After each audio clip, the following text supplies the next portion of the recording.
Olá, eu sou a Carla, ela é a Carol, nós somos sommeliers de chá e te conhecer. Se você já conhece o nosso canal, bem-vindo de novo. Se não, fica ligado que hoje a gente vai falar sobre paladar. E esse é o nosso Tea Talk, que é uma conversa que a gente faz. Então são vídeos mais longos, como se fosse uma aula mesmo para vocês. E a gente vai falar sobre paladar porque essa é uma das coisas que a gente mais escuta dos nossos alunos. A gente dá cursos sobre chás, como preparar, melhor maneira de consumir, né, e conhecer os chás, mas muita gente, além de todos os benefícios do chá, vira pra gente e fala: nossa, como o meu paladar mudou. E isso é uma constante, a gente recebe de praticamente todos os alunos. Acontece muito, né? Então a gente começou a analisar o paladar e começar a ver que mudança era essa que acontecia no paladar e como é que era o paladar das pessoas. O paladar dos brasileiros, infelizmente, ele está muito acostumado com açúcar. A gente vem de um país da cana-de-açúcar, então acho que desde cedo muitas famílias ensinam a comer açúcar em excesso. Isso é ruim quando a gente está falando das crianças, porque geralmente a criança ela nasce com o paladar completamente limpo, virgem. Obviamente ela traz o que os seus pais já tinham, né? Ou seja, não só de hábitos, mas geneticamente, que eu também estou falando. Então, o que a mãe comeu durante a gravidez, como é que ela se alimentou, isso tudo é um imprint no paladar já daquela criança. E aí, claro, a rotina do dia a dia, toda a introdução alimentar, que são processos complicados muitas vezes, né, difíceis. Se aquela família não tem uma rotina já mais de hábitos saudáveis, é mais difícil você dar essa rotina para uma criança. Se a criança já nasceu numa família hiper saudável, quando eu falo hiper saudável, né, Carol, a gente sempre fala isso, eu tô falando nada extremamente radical, Haribo, a gente tá falando de comer bem, comer tudo.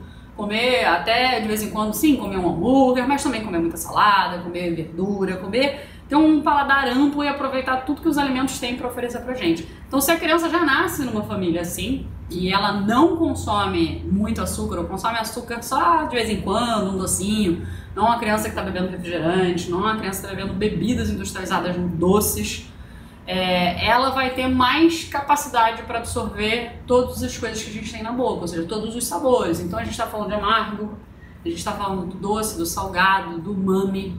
A gente percebe a astringência. Uma coisa que a Carol e eu sempre percebemos é quando a pessoa está com um paladar muito viciado no açúcar, ela não consegue perceber o que é amargo, o que é salgado, o que é ácido, né? Eu esqueci na verdade, o que acontece é o seguinte, o problema não é o açúcar. Esse é um dos maiores erros, a gente achar que o nosso paladar fica viciado por causa do açúcar.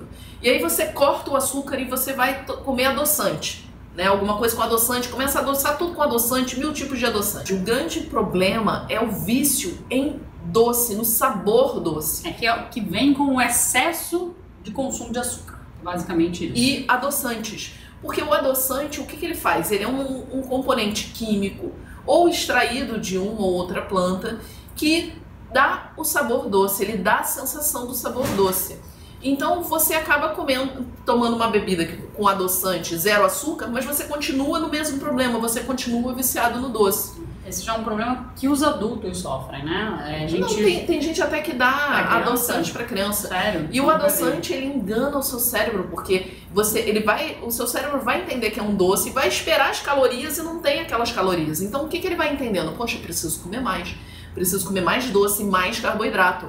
Vários estudos já mostram que no médio e longo prazo o consumo de adoçante piora os casos de obesidade e os casos de diabetes. Sim, essa pessoa fica mais viciada em insulina, mais viciada em outras coisas, né? Fica todo mundo muito no foco de caloria, dessas coisas, e o grande mal, no meu ver, é a pessoa não ter um paladar amplo. Sim. Mas aí a gente volta para o início, que é a incapacidade de ter esse paladar amplo, é porque foram apresentados para aquela criança, então todos nós somos adultos, a gente tem toda uma relação com o alimento desde que a gente é criança.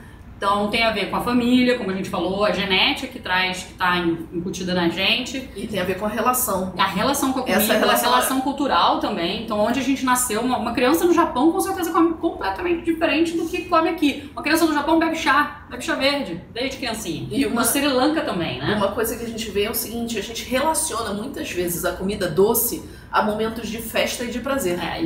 Eu não É a sei, comida doce e gordurosa. Eu não sei no mundo inteiro, mas eu acho que aqui no Brasil ninguém isso... comemora aniversário com alface. É. Ou algo assim. É verdade. Todo mundo bota. Você tem docinho e você tem salgadinho. Mas isso é uma tradição muito brasileira. É. O docinho e salgadinho, Na Argentina você tem o doce, mas o salgadinho é diferente. É. Lá você come muito embutido. Então você tem o salame, você tem a mortadela, o pastrame, embutidos que nem se conhecem no Brasil, que é a minha cultura. Exato. É completamente diferente. Eu cresci numa família que comia bastante embutido, doce, só na sobremesa de vez em quando, e muita salada e muita carne vermelha. E muito pão. E muito pão, que vem dos franceses e dos espanhóis, dos franceses principalmente, dos italianos também, esse gosto pelo pão. Eu adoro pão. Mas essa história da relação, ela conta muito, porque muitas vezes aí você começa a fazer relações. Se você tá triste e aí você precisa daquela dose de felicidade, aí você pensa logo, doce, né? Vou pra um doce. Eu não vou. Se eu tô com Exato. vontade de alguma coisa, é raro eu querer doce. Eu quero doce quando eu tô na TPM. Toda mulher tem aí um pico hormonal, né? Que e dá a gente aquela fica com vontade de doce. comer açúcar, docinho. Mas se eu tenho uma coisa afetiva, é ir pra um pão, pra um sanduíche, não é, açúcar. Você vê, por exemplo, a comida saudável, né? Que é uma salada, uma comida bastante diversa, ela tá ligada àquele momento que muitas vezes os pais estão empurrando a comida pra criança, né? Então aquela coisa, né? Você associa. Não é nem o sabor, você associa aquele momento de você tem que comer. Mas isso acontece quando. Acho que eu não posso falar sobre alimentação infantil nesse aspecto, porque a gente não tem filho. A gente tá falando de relações afetivas. De relações afetivas, eu lembro que na infância comer tudo era ok. É porque você tem uma criação. Minha mãe nunca me perguntou o que você quer comer hoje, de criança. É assim, a comida diferente. do jantar é essa, e é isso que você vai comer, gosta ou não gosta, se você quiser ficar com fome, você fica. É uma questão cultural isso aí. Aqui no Brasil, a gente tem sim a questão às vezes a hora do almoço, a hora do jantar, pra criança ser aquela coisa, né? Mas mais você passou por isso de empurrada. criança? Sim. E a gente é criança anos 70, tá, galera? Porque eu tô com quase 43, Carol vai fazer... Não, eu tô com 42. Você fez 42, aqui sim tem isso. Existe essa tensão da criança comer bem. E existe também muito a cultura de você dar doce e essas coisas pra criança. Eu acho que agora tá mudando um pouco, mas eu criança tomava Coca-Cola, comia doce. Pois eu só fui comer brigadeiro em festinha de amigo meu brasileiro. Tipo assim, nos meus aniversários, minha mãe não fazia brigadeiro, não tinha brigadeiro. Aí vocês vão achar que chato. Não era. A gente tinha o bolo, que era a hora do parabéns. O resto era comida. Comida. Mas mesmo. a gente tá falando tudo isso porque, na verdade, a gente começou a ver que uma das questões principais em relação ao paladar é essa relação afetiva que a gente faz. Sim. E isso pode ser mudado. Pode. Porque você pode criar novas experiências com os alimentos. Mas aí a gente entra em que tudo isso, na verdade, é uma questão cultural. E cultura a gente muda. É que nem uma pessoa que come carne, ela decide não comer carne, ela vira vegetariana. Né? Ela não vai morrer. Eu fui vegetariana há 13 anos. E é totalmente possível, mas quando a gente quebra certas ideias de que não, eu me alimento dessa forma porque é uma questão cultural, assim como em outros países comem-se animais que não se comem no Brasil, então é o mesmo conceito. Quando a gente conhece a nossa... Por isso que eu acho legal, todo mundo que quer mudar o paladar, e isso a gente está falando de paladar por quê? Porque a gente fala de chá. E o chá pode ser uma ferramenta, né? Ele é uma ferramenta para melhorar o paladar, poderosa, como você falou no início.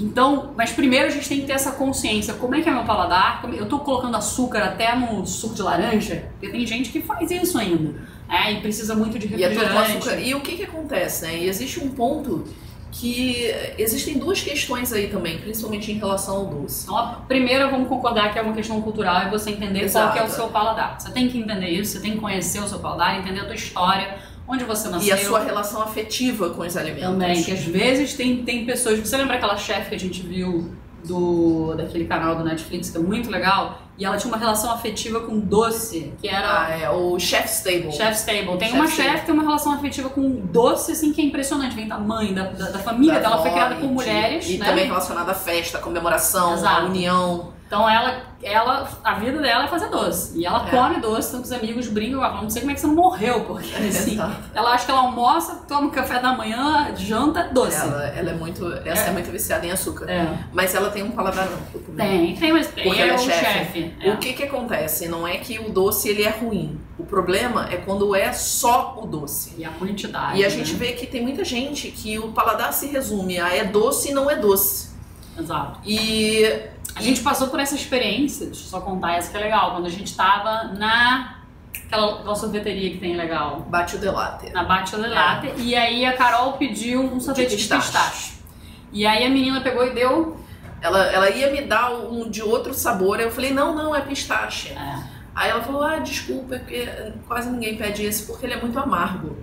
E a gente parou pra pensar, amargo, pistacho, amargo. Ele é meio... Ele tem até um certo salgado. Ele tem um salgado, bem mas amargo ele não é. Não. E aí a gente reparou que as pessoas, o doce não doce, é assim, tipo, é doce ou é amargo. E na hora a gente perguntou, qual que você gosta mais?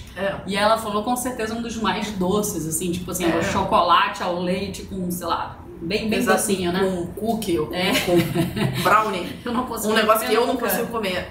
E aí, então as pessoas ficam com um paladar muito limitado, é doce e não doce. E até na questão da percepção do paladar mesmo, porque elas começam a perceber amargo onde não tem, sabe, a astringência onde não tem, e não consegue definir os sabores na boca. E a língua, ela tá pronta para perceber o salgado, o doce, o ácido, o amargor também, falei amargor, né? E o umami. E o umami é super difícil de escrever, né? O umami tá presente eles relacionam a glutamato monossódico, que é tipo Ajinomoto. Ajinomoto também tem no tomate, naturalmente, né? Ele é difícil de escrever o umami, né? Mas a gente... mas você uma vez provando, você sabe o que é. Se você botar como é que é o nome? O Ajinomoto na boca, não façam isso pra sempre, né? É só pra provar, se entender o que é o umami. Então a nossa língua, ela já tá pronta pra perceber tudo isso.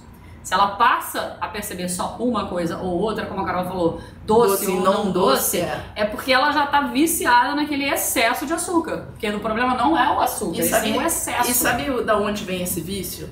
Na verdade, você tem aí uma questão que é biológica nossa, dos nossos ancestrais, porque eles não sabiam o que era próprio e não era próprio para comer, e quando era doce, eles sabiam que era próprio. E aí o cérebro deles dizia, come o quanto que você puder comer disso aqui, não tem risco, porque além de ser seguro, você não sabe quando vai achar outro. Então daí vem o gosto do ser humano pelo doce, mas isso dos nossos ancestrais. E o que acontece? A gente viu que a indústria de alimentos se aproveitou disso. Deixa eu só fazer um adendo, e quando a gente fala doce, a gente não tá falando... O açúcar é uma coisa que a gente identifica como doce, né?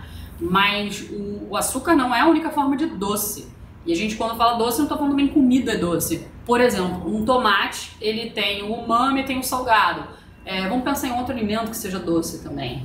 O próprio chá. O chá preto, que todo mundo acha que é amargo, ele tem notas doces. Ele é bem doce se ele é bem preparado. E o doce, ele tá muito mais relacionado à parte que ele estimula na nossa língua, né? O doce é aqui a pontinha da língua. Sim. E que manda pro nosso cérebro a mensagem de que isso é doce, é o que a gente reconhece como doce. Então, assim, pensando rápido aqui pra pensar, é fruta, né? A gente tem várias frutas doces e ácidas ao mesmo tempo. Uma laranja já bem madura, ela é tanto ácida como doce. Se ela passar do ponto, ela já vai ter um amargor. Um amargor. Se você comer aquela película branca da laranja, é amargo. É amargo, do limão também, né? O maracujá é extremamente doce. Limão é doce. Super doce, gente. Limão é super doce. Às vezes, se você lembra aquele dia que você me deu pra provar? A gente tava fazendo uma aula também sobre paladar pros nossos alunos que são especialistas do chá. Te conhecer. E eu tava fazendo uma degustação às cegas desses sabores. E a Carol me deu uma fatia de limão sem eu olhar. Quando eu botei na boca, era extremamente doce. Acreditem, se vocês estão na dúvida, coloquem uma fatia de limão na boca. Vocês vão sentir a acidez você sente na lateral aqui de trás da língua. E o doce você sente na pontinha da língua. Então, prova isso que você bota. E o retrogosto que o limão deixa é doce. É doce. Na verdade. No final, ele é doce. Ele é doce. Esse é o Juliano, não tem problema. Se você tá... mas você terminou Juliano tem paladar amplo. Juliano adora tudo. Ele toma tudo. Se você tem agora você me deixou curiosa, porque eu não sei como é que é a percepção da língua dos cães, mas isso é um outro assunto. Vamos lá. Se você bota qualquer alimento que você colocar na boca e você começar a mastigar e você engole, o retrogosto que a Carol fala é quando você fica depois sentindo na boca um tempo. E tem chás que provocam muito isso, que a gente chama no mundo do chá um full body. Ele pega a boca toda, ele te deixa ele continua deixando sabor, né, na sua boca. Então aquele finalzinho, o que permanece na boca, pode ser doce, pode ser salgado, pode ser amargo, não importa. Mas, por exemplo, o limão é doce. Os oolongs, você tem os oolongs clássicos de Taiwan, eles deixam um retrogosto que lembra mel, doce. Tanto que é conhecido essa característica dos oolongs de Taiwan, esse retrogosto que deixa de mel. Do retrogosto também tem o amanteigado, né? Que é típico dos oolongs de Taiwan. Você fica com a boca como se você tivesse botado uma gotinha assim de manteiga, como é que ele cobre o paladar, né? Tanto que tem um oolong famosíssimo, que é que a gente chama de milk oolong, que ele tem gosto de leite condensado. Você não coloca nada nele, nenhum aroma e tudo. Do próprio terroir, né? Exatamente. É da característica daquele terroir, daquele lugar. E é maravilhoso o milk oolong. Tava falando que a indústria de alimentos se aproveitou dessa nossa fraqueza humana, né? Pelos doces, para nos viciar cada vez mais em doce. Por que isso? Porque se você é viciado em doce e em gordura, você vai achar um brócolis, uma comida in natura, ruim. Você vai achar amargo, sem sabor ou sem graça. Então a indústria cuida para que você fique muito viciado no sabor doce, e o adoçante ajudou muito a eles, porque quando o açúcar começou a ser demonizado, entraram os adoçantes, né? Entraram os adoçantes. Olha que coisa maravilhosa para a indústria de alimentos. É um troço químico, na maioria das vezes. Sim. Você tem alguns que são naturais, mas em geral você tem um processamento químico daquele negócio, que você coloca na comida, engana o cérebro da pessoa, faz a pessoa ficar mais viciada ainda em doce do que ela já era comendo açúcar. E a pessoa vai tomar, por exemplo, um chá puro e vai falar, não tem gosto. Não vai conseguir. E aí ou ela vai enfiar de açúcar, ou ela vai lá comprar um chá de caixinha, que tem toneladas de frutose ou toneladas de adoçante, continua viciada. Chá de caixinha, chá de lado. Outro dia a gente estava tomando chá na rua também, e aí tem um chá que fica à mostra da loja, e aí uma pessoa passou um copinho desse tamaninho, então botou 1, 2, 3, 4, 5, 6, 7, 8, 9, umas 10 gotas de adoçante e menos de 25 ml de chá. De nem 50 ml aquele copinho. Então assim, aí a gente percebe que é uma pessoa que está com o paladar super viciado na questão do doce. É interessante você ter tocado essa questão da indústria, porque todos os países passam por isso, né? A indústria várias vezes vai manipulando de acordo com interesses econômicos. Isso é importante a gente saber. Os Estados Unidos passou por isso na época ainda, né? E passa. É a meca da indústria de alimentos enganando as pessoas. Super. Você tem vários documentários interessantes sobre o assunto. Exato. E um deles conta da história da relação americana com Cuba. Exato. E basicamente o açúcar todo que ia para os Estados Unidos na década de 80 era de Cuba. Aí eles cortaram relações. Exato. E aí que eles falaram, caramba, como é que a gente vai adoçar as coisas? E aí surgiu o famoso corn syrup, que é o xarope de milho. Que é 100 vezes pior do que o açúcar refinado, o branco, vicia a galera em doce. Então hoje você tem gerações que estavam comendo nos anos 80, que são pessoas que hoje estariam com a nossa idade, né? Estão com a nossa idade, que estão obesas.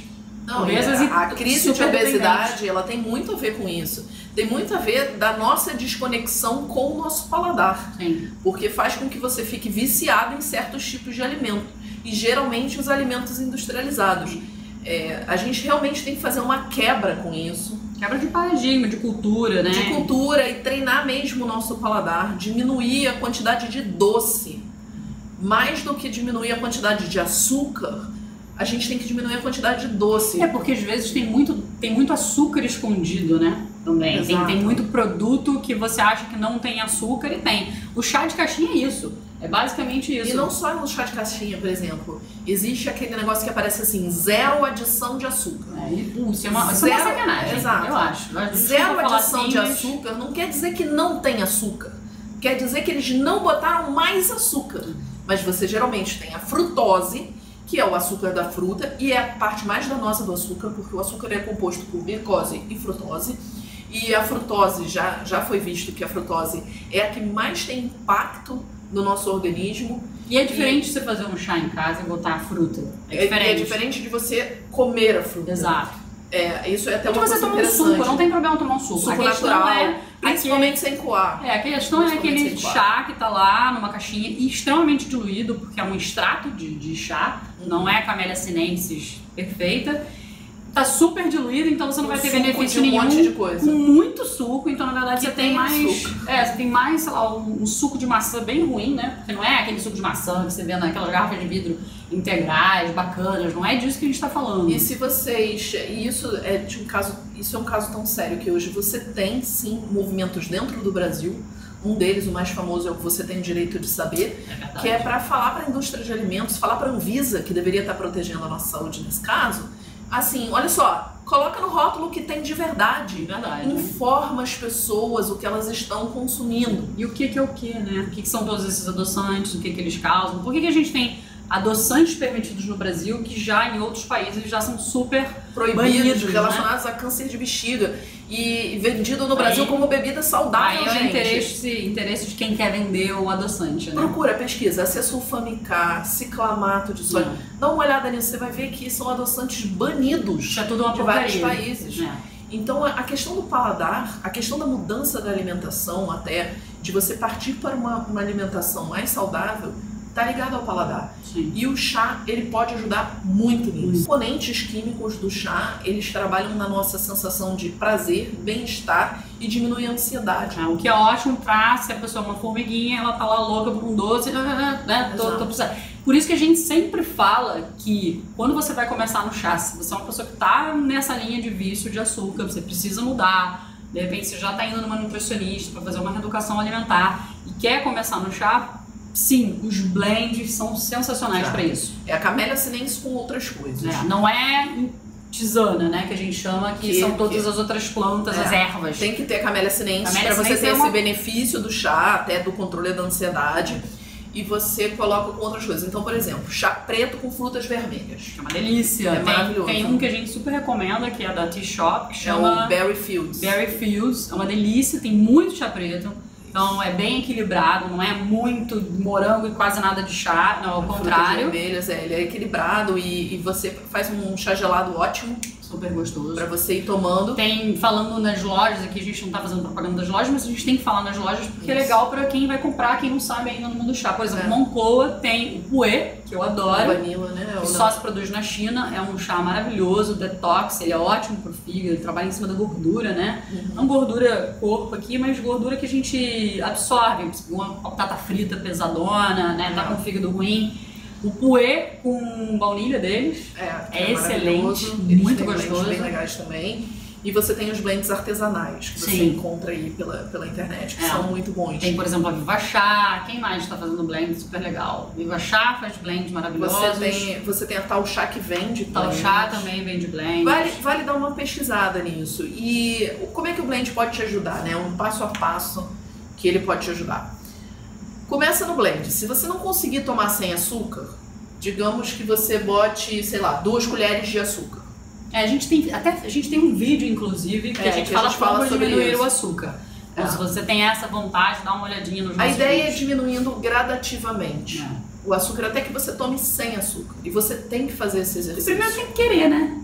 E tem não quer, tudo bem. E no caso do chá, e até do café também, porque isso também vale para o café, o modo de preparo, ele é muito importante para você poder manipular o sabor do chá. Essa é a base de beber chá, é saber fazer chá também. Né? Exato, porque um chá mal preparado, isso vale para o café também, ressalta sabores como o amargor.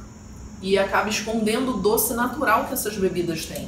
Então tem que ficar muito de olho na forma de preparo do chá. Porque você preparando certo, você não precisa adoçar, na verdade. Ele tem um doce natural. Vamos dar um exemplo bem simples, tá? Não é isso, mas um exemplo bem simples. Você pega uma limonada e aí é diferente você espremer um limão e você ter a acidez e o doce, e é diferente você pegar e cortar o limão inteiro com casca e tudo e jogar no liquidificador. Você vai ter outro sabor. Porque você tá pegando também toda a parte branca do limão que tem um amargor. Então você vai ter um outro resultado de limonada aí, é completamente diferente. E se esperar umas 3 horas aquele limão naquela... Intragável, você não consegue mais tomar. Por isso que no chá a gente também fala, você não vai pegar um chá, deixar na geladeira e jogar uma fatia de limão.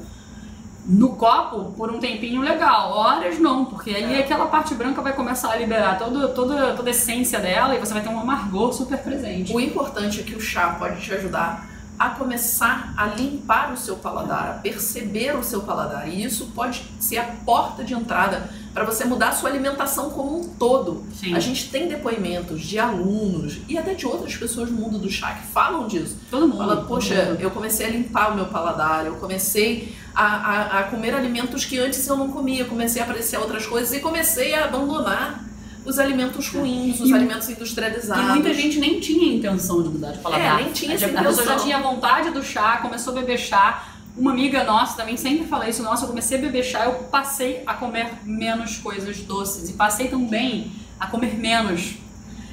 Isso eu achei bem interessante, porque tem a ver com aquela coisa da ansiedade. Quando a gente está ansioso, a gente come. Todo mundo. Eu sou assim. Tem gente que é ansiosa não come nada. Eu queria ser assim. Mas eu tô também ansiosa, sou aquela ansiosa que come. Eu só não como se eu tô, sei lá, muito triste, alguém morreu, alguma coisa assim triste. Mas se não, eu sempre vou comer. Adoro comer. E o chá, se você estabelecer uma boa relação com o chá, você vai ver como é que você vai mudando a sua relação com o alimento. O chá é bem legal de você criar aquele momento, criar um momento que é seu momento, um momento que você está partilhando com um amigo, começa a relacionar o chá com uma coisa boa. Com uma coisa boa. Os britânicos fazem isso, porque eles têm um histórico de beber chá, né? Então... E aí você começa a ressignificar a sua relação com todos os alimentos. Britânicos e escoceses, né?